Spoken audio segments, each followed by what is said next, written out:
آمین۔ ناظرین کرام، جمعہ کی اہمیت کا کیا کہنا۔ قرآن مجید کے اندر ایک سورہ ہے جس کو ہم سورہ جمعہ کے نام سے جانتے ہیں۔ اس سورہ کا نمبر ہے 62، اور ہم اور آپ اچھی طریقے سے جانتے ہیں کہ جمعہ کا دن اللہ تعالیٰ نے ہم لوگوں کے لیے انتخاب کیا ہے۔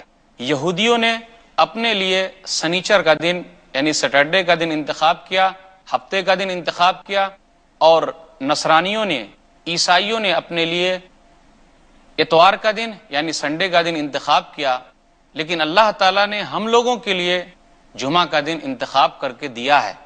تو یہ اللہ تعالیٰ کا بہت بڑا فضل ہے۔ ہم اور آپ جتنا بھی اللہ کا شکر ادا کریں بہت کم ہے، اس لیے جمعہ کی فضیلت کا کیا کہنا، یہ تو بہت اہم چیز ہے۔ اور جمعہ کا دن تو تمام دنوں کا سردار ہے، وہ اس ناحیے سے کہ وہ ہفتہ واری عید ہے۔ ہم اور آپ عربی زبان میں جب ان دنوں کا نام جانیں گے تو اور زیادہ اچھا ہوگا۔ وہ اس طریقے سے تب تو پتا چلے گا کہ جمعہ کا نمبر کیا ہے اور جمعہ نام کیسے آیا۔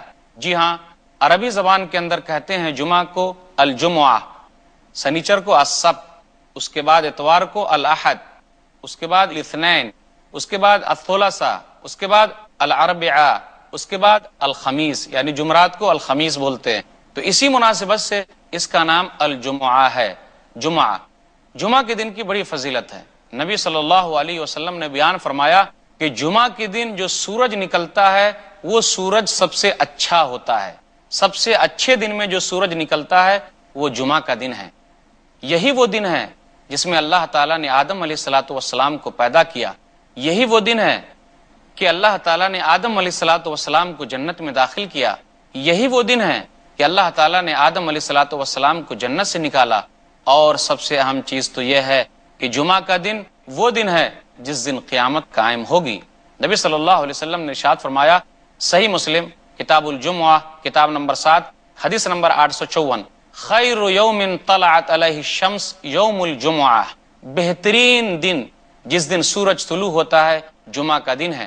فیہ خلق آدم، اسی دن آدم علیہ السلام پیدا ہوئے۔